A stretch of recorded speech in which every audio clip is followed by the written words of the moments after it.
함께 하는 정말 이 시대를 걱정하고 이 시대를 향해서 내일을 만드는 저희 안녕한가 전유의 안전 빵빵.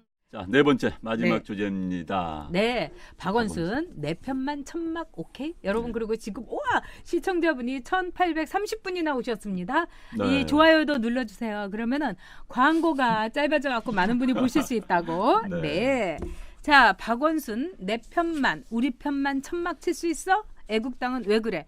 아까 이제 올라오는 거 보니까 애국당을 이제 천막을 철거하려고 박원순이가 무려 200명이나 풀었다고 합니다. 무서운 사람이네요, 박원순. 네? 와. 그러니까 이제 이 문제에 대해서는요. 먼저 이제 제 입장. 네. 저는요. 광화문 국민 모두의 겁니다. 누구도 천막을 치면 안 된다는 생각입니다. 솔직히 저는 그렇게 생각해요. 왜? 모두에게 오픈돼서 누구나 이용할 수 있어야 되는데 그런데 문제는 이제 세월호 유가족들이 장악을 해버렸습니다. 네. 전 굉장히 불편했어요. 그 지나다니면서. 그게 몇 년째 세워놨죠? 네? 몇 년째 만들어놨죠? 세월호가. 네, 지금 저기 3년째. 3년째 있었던 거죠. 네, 네. 그러면서 이제 그걸 박원순 시장은 합리화시키기 위해서 이쪽에서 다 용인해 준 거예요. 그 중에서도 세 동은 결국 불법이어가지고 과태료 부과하고 그런 조치했습니다. 불법이 있었습니다. 그런데도 철거하지 않았어요. 그런데 이제 애국당에서는 두 채를 이번에 이제 세웠습니다. 철거를 하면 강제 집행을 하겠다는 거 아닙니까? 그러니까 아니 형평성 문제가 대두될 수밖에 없는 것이죠. 형평성이 아니 왜 세월호 때는 봐주고 세 채나 그렇게 놔두고 왜 여기는 제거하느냐고 하느냐 말이 나올 수밖에 없는 겁니다. 박원순 그렇게 하면 안 되는 거예요. 네. 하려면 깨끗이 다 제거하든지. 그랬다 지금 또 광화문에다 무슨 뭐 기억의 광대 만들었는데 저는 그것도 솔직히 반대예요.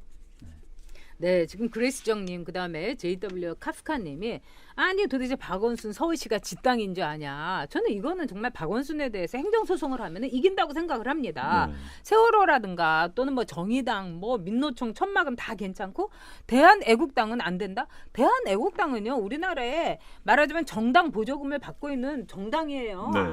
뭐조 누구죠? 조은진 네. 의원 한 명만 있지만서도요. 그리고 애국당이 천막 친 거 저는요 잘했다고 생각합니다. 제가 대한애국당 지지하지는 않지만 애국당이 거기다가 기습적으로 천막 친 거 잘했다고 생각해요.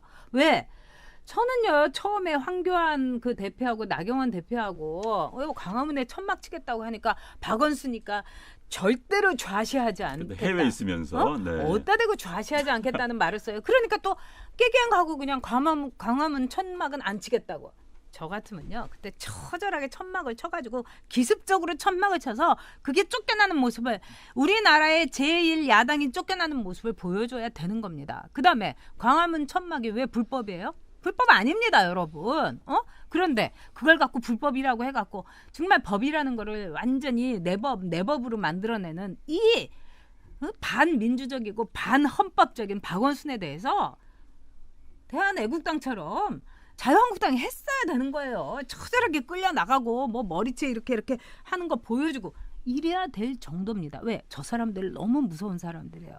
제가 오늘 이렇게 오면서 막 타박타박 또 7개의 그 계단을 7차례를 거쳐서 또 저희 이 스튜디오 오는 계단이 완전히 70도입니다. 올라오면서 제가 이 생각을 했어요.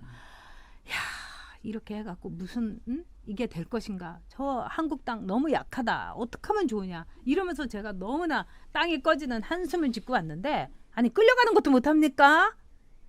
끌려가는 것도 못하냐고요. 천막 일단 치고 한국당 그때 끌려갔어야 되는 거예요. 폴 변님께서 항상 감사하시다고 제가 감사드려야죠. 그래서 또 후원해 주셨습니다. 깊이 감사드립니다.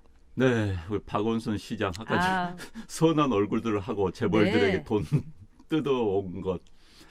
뭐 참여연대였나요? 그 단체가? 네, 저는 이거 대기업체들 네. 돈 뭐 걷어내고 수금하는 거 잘 했었지요. 그 유명합니다. 그리고 네. 수금한 방법까지 또 강의하러 다녔어요. 그렇습니다. 제가 네, 재벌한테 돈 뜯는 저는 거. 박원순 시장을 볼 때마다 재산이 마이너스였어요. 마이너스 2억인가 3억인데. 그런데 글쎄. 서울시장 되더라고요. 네. 그러면서 뭐 압구정동 아파트 50 몇 평짜리 월세 몇 백만 원짜리 살면서 그러니까 제가 질문을 던졌어요. 제가 아니 어떻게 재산이 마이너스인데 네. 압구정동에 제일 비싼 데 아닙니까? 압구정동에 월세 몇 백만 원짜리 사느냐고 네. 제가 질문을 던졌더니 넓어야 된답니다. 책이 많아가지고 책을 보관하기 위해서 웃음 나오지 않습니까? 야 아니 그럼 자 재산이 마이너스라는 것은 그 나이에 변호사까지 했던 분이에요. 그 나이 마이너스는 그 살림 잘못한 겁니다. 삶 잘못 살아온 거예요. 네. 그런 사람이 서울시를 어떻게 운영을 합니까라는 문제. 게다가 이중적인 것은 그런 사람이 압구정동에 재산이 마이너스인 사람이 압구정동에 월세로 수백만 원 월세 산다? 이건 위선이자 살림을 못한 사람이자 아예 이건 돈의 개념이 없는 사람이에요. 그런 사람이 서울시를 맡는다? 전 그래서 어떻게 그런 사람이 서울시를 맡을 수 있습니까? 제가 토론에 가서 그런 이야기를 했습니다. 할 말이 없는지 그거하고는 별개입니다. 그 다음에 아파트가 넓어야지 무슨 뭐 책을 넣을 수 있다. 야, 제가 그 말 듣고 참 깝깝했습니다. 그로 서울시 한 게 뭐가 있습니까? 동네방네에 무슨 뭐 마을 가꾸기 사업한다고 동네 이장님이 할 수 있는 그런 일을 하고 다니는 시장. 그래놓고 지금 이제 와서는 또 이제 이런 거 하면 이념적인 가치 보여주면서 이건 아니죠. 네. 네. 그리고 이 박원순 찢어진 구도 시장은 이야기도 맞습니다. 네, 박원순 시장은요. 이 삶 자체가 불법이에요. 왜 불법이냐? 그 하버드인가 뭐 외국에 갔을 때 자기가 제일 했던 게 그 수많은 자료 복사했다는 거예요. 책을 복사했다는 거예요. 이러면 안 돼요. 아니 이거야말로 해적질 아니겠습니까? 왜 그 책을 사야지? 그리고 그렇게 돈도 이 재벌한테 저는 재벌 몇 분한테 직접 들었습니다. 자기를 찾아와서 어떤 방식으로 돈을 내라고 했다는 얘기를 제 귀로 들었어요. 근데 아니 책을 사야지 그 강남에 왜 비싼 월세를 그리고 인터뷰에서도 그랬어요. 대부분이 책이 아니라 복사 자료라는 거예요. 근데요. 복사 자료라는 거 이거 복사하면은요 읽었는지 저작권법에 걸립니다, 여러분. 맞습니다. 네. 게다가요. 복사해서 다 영문자로 아닙니까? 읽었을까요? 저는 네. 그거 안 하고 그게 이제 지적 허영이 많은 사람들이 그렇게 합니다. 컴플렉스가 많은 사람들이 그렇게 하는 거예요. 무슨 학력 컴플렉스니 지적 컴플렉스 네. 있는 사람들이 자꾸 어디 가면 책 사와 모으고 막 이거 복사하려고 합니다. 못 읽습니다. 장담 같은 못 읽습니다. 게다가요. 그 책을 읽어보면은 해외 여행을 1년에도 수차례 합니다. 무슨 차? 비즈니스 타고. 재산은 마이너스. 네. 이게 말이 됩니까? 시민단체 대표. 직업은 시민단체 대표. 재산 마이너스. 해외여행 1년에 수차례. 그리고 비즈니스 타고. 이게 말이 됩니까? 게다가 그 다음에 이제 그 딸은요 몽블랑이라고 여러분 비싼 만년필 아시죠? 제가 여기서 한 번 말씀드렸는데 몽블랑에서 세계에서 처음이자 마지막인 몽블랑 장학금을 받아가지고 유학을 갔어요. 말이 안 되지 않습니까? 게다가 그 부인 여러분 뭐 지금 부인에 대해서 얘기를 좀 올려주셨는데 그 부인이 이제 사진 찍은데 입고 나온 옷 보세요, 여러분. 그거 무지무지 비싼 겁니다. 그리고 강남에서는 뭐 외제 무슨 명품 옷보다도 더 비싼 한국 뭐 이렇게 브랜드 이런 사람도 있고 그런데 들려 나오는 얘기가 뭐냐면 철철이 해 입었다는 거예요. 그러니까 박원순 시장 옷 그 부인 옷 좀 보세요. 그걸 보면은 어떻게 빚이 6억인데 부인이 그렇게 할 수가 있습니까? 이거는 이상한 거죠. 그러니까 뭐가 이상한가를 여러분이 한번 추리를 해보세요. 자, 빚이 6억이고 그런데 압구정동에서 뭐 몇백만 원짜리 아파트에 월세를 살아. 네. 그다음에 부인은 정말 어마어마하게 비싼 바르사체는 아닌 것 같았는데요. 그런 명품 옷을 입고 다닌다. 웃기지 않아요? 거기다가 부인이 인테리어 디자이너인데 아름다운 가게라는 거는 그냥 이렇게 왜 그냥 상품을 쌓아놓는 건데 거기 인테리어를 부인이 다 했다는 겁니다. 굉장히 포스트 모던한 인테리어를 했더라고요. 그냥 저기 상품 쌓아놓는 입에 뭐죠 철 이것만 있는데 그게 뭔 인테리어인지. 그건 부인이 해서는 안 되지요.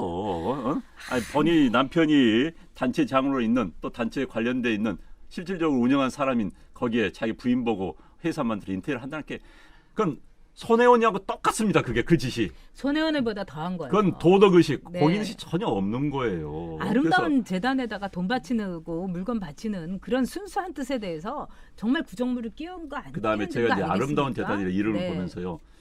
참 뻔뻔한 이름이라는 느낌이 들었어요. 형용사를 독점하는 겁니다. 저 표현을 쓴 다음에 한국 사람들이 네. 굉장히 뻔뻔해졌습니다. 제가 우스갯소리로 이야기합니다. 그전에는요 부끄러워서라도 내 가게는 아름다운 가게를 쓰지 못합니다. 내 부끄러워서라도 너무 우리 내세운 걸 좀 그렇게 생각하잖아요. 그런데 저 아름다운 제 아름다운 가게 하면서 사람들이 흉내내기 시작한 거예요. 간판 이름을. 형용사를 독점하기 시작한 겁니다. 그런데 굉장히 우리 정성 맞지 않는 걸 치고 나온 겁니다. 그래서 저는 전혀 아름답지 않은데 아름다운 재단을 왜 할까? 아름답지 않기 때문에 피해의식 때문이 아닌가 하는 생각도 들었습니다. 제가 우스갯소리를 한 이야기예요.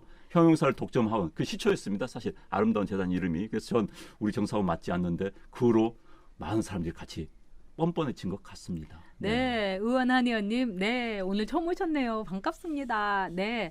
근데 정말 그래요. 이 밑창 떨어진 구두라든가 또는 뭐 이 펑크난 양말이라든가 또는 1년에 정말 4억 5천인가 뭐 5억 원을 그냥 그럼 한 달 생활비가 4, 5천만 원인 박영선이 또 뭐 이상한 달고 다른 구두 신고 다니고 이런 것들. 진짜 아까 청암님이 올려주셨지만 진짜 그 좌파들의 이 위선, 좌파들의 이 사악함, 좌파들의 이 쇼. 아름다운 가게는 진짜 참수리님 말씀대로 뻔뻔한 가게라고 정말 바꿔 달아야 되겠네요. 네? 네. 더러운 가게, 양아치 가게, 서민 등쳐먹는 가게. 와, 많이 올라오고 있습니다. 경우님 저기 이 장명소 차리셔도 되겠습니다. 네. 사실은 민노총이나 또는 아름다운 재단 러브윌님 말씀대로 이 자금의 흐름 다 조사해야 됩니다. 특히 이제 이명박 대통령도 후원했고 그 당시 아무튼 많은 재벌들한테 돈 많이 받았습니다. 그리고 재벌들이 뭐 이뻐서 좋겠습니까? 그럼요. 무서워서 좋죠. 네. 무서워서. 네. 네.